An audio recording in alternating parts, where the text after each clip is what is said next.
Shalom, meus irmãos, shalom, sejam bem-vindos a mais um vídeo para o canal Israelita Nazareno. E hoje eu quero estar aqui fazendo uma refutação, na realidade, estarei refutando nesse vídeo as falas de um irmão que ele diz que é apologeta, né? E ele está defendendo a verdadeira fé, né, dos Talmidim de Yeshua do primeiro século, antes, né, dos concílios, da igreja romana, enfim. Ele diz que ele defende a fé dos verdadeiros discípulos de Yeshua. Mas na realidade eu não me sinto representado, eu como descendente israelita, eu não me sinto representado por ele em nenhum momento, tá bom? Eu espero que ele entenda, que ele não fique chateado comigo, até porque ele faz muito disso no canal dele, então vai ser compreensível, né? Ele vê que a gente tem visões diferentes, não é nada pessoal, tá certo? Apenas eu acho que ele não me representa. Por quê? Porque tem alguns irmãos que estão comentando que ele está defendendo a verdadeira fé dos discípulos de Yeshua no primeiro século. Só que eu não me vejo representado. E muitos judeus nazarenos, descendentes de Abraão, filhos de Abraão, assim como eu tenho uma descendência israelita, nós não sentimos representado por ele, tá bom? E vou mostrar o porquê. Você está vendo aí que no meu vídeo tem a capa da Peshita. A Peshita é a tradução do aramaico siríaco do Novo Testamento, tá? Essa que você viu aqui, essa que você está vendo, ela é de Mateus, Apocalipse, toda comentada, traduzida pelo judeu nazareno Rosh Tzadok Ben-Derer, tá? Que é líder de uma comunidade judaica nazarena no Rio de Janeiro, a congregação Bineior, tá? Então ele traduziu do aramaico siríaco, língua, né? O aramaico era a língua falada por Yeshua e os seus Talmidim. Então ele traduziu todo o Novo Testamento de Mateus, Apocalipse, e ela é toda comentada, irmão, de Mateus, Apocalipse. E para terminar aqui a minha conclusão e refutar o irmão, para mostrar para ele que ele não nos representa, eu vou citar aqui depois o estudo que ela também tem nos seus rodapé, porque ela é toda comentada, tá? De Mateus, Apocalipse é uma obra fenomenal e você deve comprar ela. Eu tenho ela aqui, ó, que é o livro físico, né? Que nós, descendentes de israelita, nós lemos para estudo, está aqui. Só isso daqui, ó, dessa grossura que você está vendo, é um baita de uma obra só do Novo Testamento, para vocês terem uma noção. É uma obra espetacular. Então eu vou estar usando a tradução, né, da Peshita aqui, e depois eu vou usar um estudo que está no rodapé do Evangelho de Yohanan, para nós entendermos aqui a expressão de Tomé. Primeiro vamos dizer, porque eu não me sinto representado por ele como um discípulo, como um nazareno, um netzarino, tá? Ele diz que Yeshua, na sua humanidade como homem, ele nunca ensinou que devia fazer orações para ele. Mas o Evangelho de João nos mostra uma realidade diferente, né? Lê comigo aí o versículo 13 aí em cima, ó. Leia comigo, tá? Leia comigo. E tudo que perdirdes em meu nome eu farei, para que o Pai seja glorificado no Filho. E se me perdirdes alguma coisa em meu nome, eu farei. Eu responderei a oração. Se você clamar a mim, pedir a mim, eu farei. Aí vai ter gente que fala, não, mas tem manuscritos antigos do grego que ali fala se pedirdes, não tem a palavra se me pedirdes, tá? Mas tem outros manuscritos gregos que tem se me pedirdes. E o manuscrito aramaico também tem se me pedirdes, mostrando que Yeshua, sim, ele diz que poderia fazer pedido a ele, né? Até porque ele diz, né, até agora não tem me pedido nada, né? Mas vai chegar o momento que vocês pedirão, né? Vai chegar o momento que eu estou dizendo. A gente vê aqui no Evangelho de João, que é o Evangelho nível sólido, de mistério, né? O Evangelho de João é aquele evangelho que o texto nos mostra e nos revela muito mais do que está escrito, tá? Tanto que é no Evangelho de João que Jesus deixa algumas frases, usando frases do Tanar, de textos que é aplicado só ao Eterno, que ele aplica ele e os judeus entendem que ele se fazia a si mesmo como Deus, né? Eles tentaram até apedrejar, dizendo, como pode ser tu sendo homem, faze Deus a ti mesmo? Aí eu respondo, né, com uma frase espetacular do livro do Dr. Eli Eisenberg, um judeu messiânico, diretor do Instituto Bíblico lá em Israel, um judeu, né, que tem um instituto em Israel de estudos bíblicos judaicos, né? No seu livro O Evangelho Judaico de João, ele diz que a maravilha não é um Deus se fazer, um homem se fazer Deus, como os judeus acusavam de Yeshua, mas na realidade a maravilha é de um Deus se fazer homem, tá bom, ô irmão? Então falar que Yeshua não é Deus, que ele só era homem, né? Ele usou uma expressão, irmão, abrindo um dos vídeos dele, dizendo que quem nega que Yeshua é carne e tem um espírito do anticristo, irmão, uma exegese horrível, uma interpretação de texto horrível, porque ali o contexto é diferente. O contexto, irmão, da heresia daquela época é que Deus não poderia assumir a carne humana, porque para muitas pessoas daquela época, a carne humana, a matéria é ruim. Como que Deus poderia assumir um corpo de uma matéria humana, que é uma matéria pecaminosa, na mente deles? E João, para combatê-lo, disse, ó, quem tem o Espírito de Cristo é quem nega que Deus se fez carne. Não é como o irmão está falando aí que... Então o irmão está com uma interpretação horrível das Escrituras, tá? E ele não representa a fé judaica nazarena de maneira nenhuma, tá bom? Então, sim, Yeshua tinha uma dupla natureza, sim. Tanto que ele subexistindo, que é uma ação contínua, né, algo que não tem como você alterar. Quem sempre existe, existe. Mas mesmo sendo existente como Deus, ele conseguiu ainda se fazer homem, encarnar. Como que ele conseguiu fazer isso aí, irmão? Só a eternidade para nos explicar, né? Como que eu vou mostrar para vocês ele sendo Deus e sendo homem no mesmo tempo, né? Como é que ele morreu como Deus? Não, claro que não, morreu como homem. A sua natureza humana morreu, mas a sua natureza divina estava ativa. Tanto que ele disse para os judeus, destruam esse templo e eu no terceiro dia eu levantarei. E as pessoas falaram, 46 anos foi derrubado, foi erguido esse templo, como é que ele vai erguer em 3 dias? Mas o texto fala, mas ele falava do templo do seu corpo, tá? Yeshua ali ele não falou como homem, ali ele falou como Deus, tem autoridade. Mata o meu corpo físico que no terceiro dia eu dou vida para ele e levanto de novo. Ali não era um homem falando, tá? Agora, como entender essa dupla natureza em Yeshua? Irmão, é difícil. Aí criam-se termos, união hipostática e não sei o que mais lá. Enfim, vai existir bastante formas de entender isso, ok? Mas se falar que Jesus nunca falou que podia pedir nada, o texto está aí refutando o irmão, ok? Então vamos para outro texto aqui agora, para nós entendermos como que outro discípulo do Talmidim, ele refere-se em um tom de oração a Yeshua novamente, tá bom? Meus irmãos, vamos agora para outro texto aqui, onde nós vamos ver Estevão logo ser apedrejado. Ele usar uma expressão que Yeshua usou na cruz, né, para o Pai, para o Eterno, tá? Eu não vou explicar aqui como o Pai orava, se ele era Deus, olhava, porque é outro assunto, tá? A gente tem que entender, as emanações são distintas dentro do próprio Deus, mas eu tenho vídeos que explicam aqui, caso você queira saber como que se dava isso, você vai precisar entender a dupla natureza de Yeshua, tá? Quem sentia fome, quem clamava, quem cansava era a sua natureza humana, não a sua natureza divina. Porque como Deus, é como eu disse, a gente tem que ver quando ele falava como homem e as horas, né, que ele expressava como Deus, como foi no caso do templo, né? Ali ele falou com autoridade, né? Me tirem a minha vida, me destruam esse templo e eu mesmo ressuscito no terceiro dia, né? Essa linguagem que ele usou ali, tá? Vamos lá agora aqui uma expressão. Tá? A mesma expressão que Yeshua fala na cruz, né? Pai, perdoa porque eles não sabem o que fazem. Em tuas mãos eu entrego o meu espírito.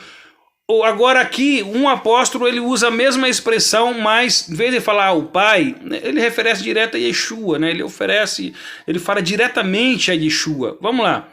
Versículo 59, Atos dos Apóstolos, capítulo 7, versículo 59, tradução da Peshitta. E apedrejavam, apedrejavam, pois, Estevão, que orando dizia,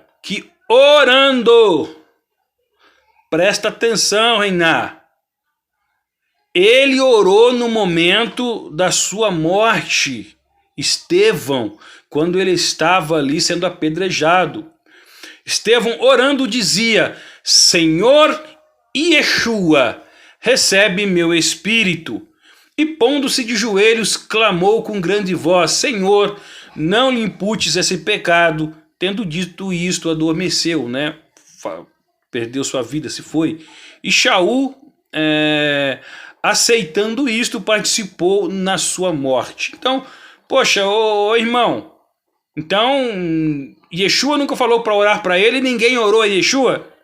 Então nós vimos em Evangelho de João, capítulo 14, versículo 13 e 14, que ele falou, pode pedir para mim, pode pedir que eu faço, ore para mim, se me pedir, eu farei.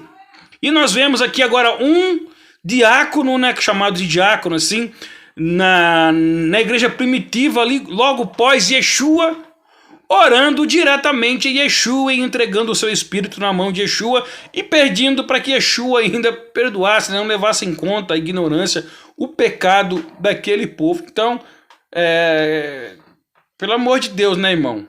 Como eu disse, a sua interpretação é ruim, é fora de contexto, ela não condiz com a verdade, tá bom?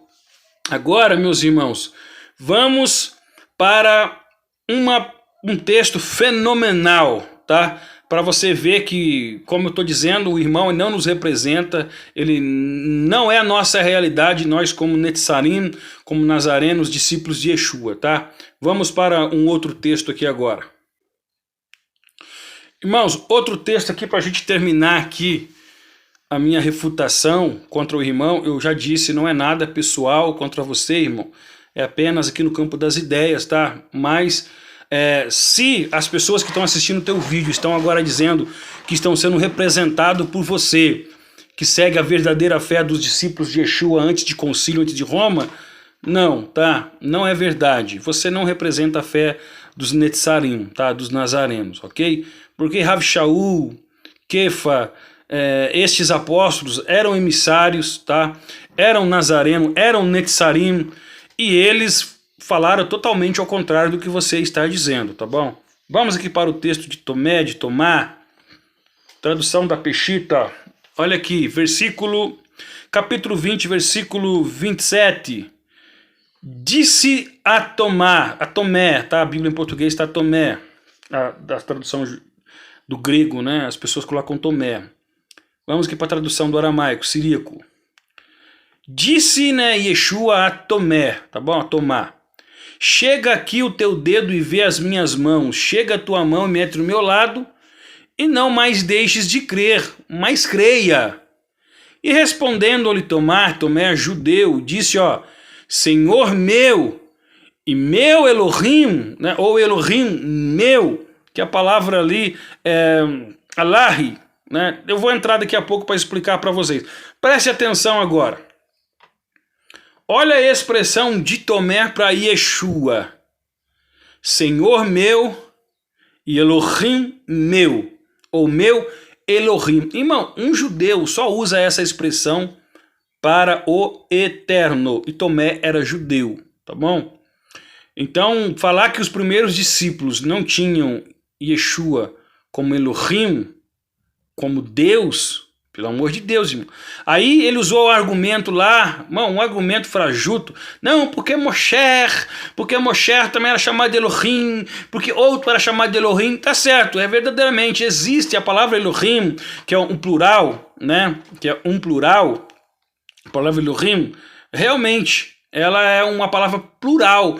Mas no contexto bíblico, quando é aplicada ao eterno, é uma representação só para o eterno, irmão. Por exemplo, meu Elohim. Não era isso que o eterno diz? Eu sou o Senhor vosso Elohim. quando falava pessoalmente, eu sou o Senhor teu Deus, o teu Elohim. Então, meu Elohim é uma expressão que um judeu usa para o eterno, nunca para uma criatura.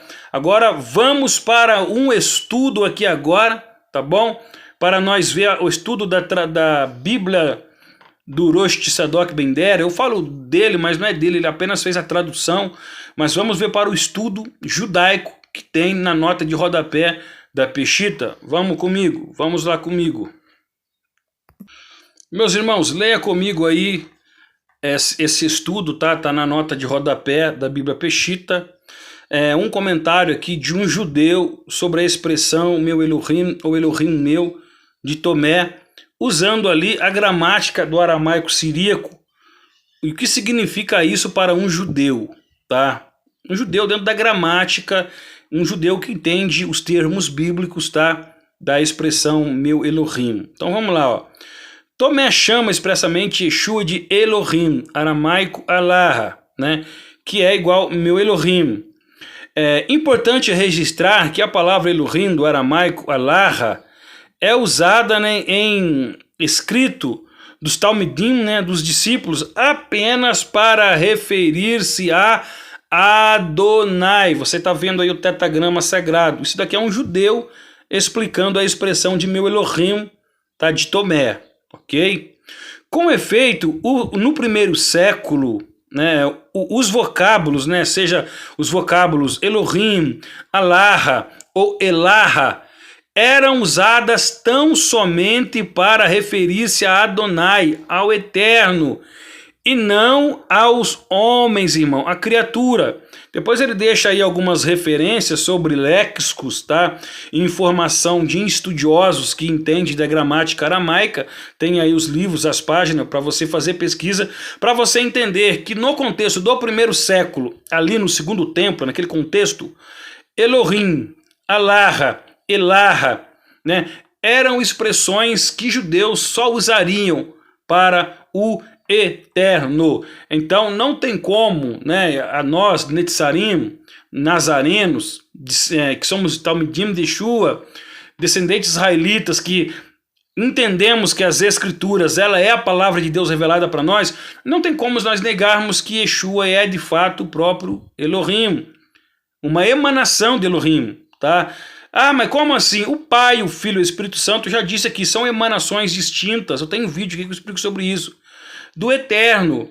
O Eterno dentro de uma visão judaica entre os rabinos, principalmente do grupo do Hassidismo, né? E o que estudam a Kabbalah judaica.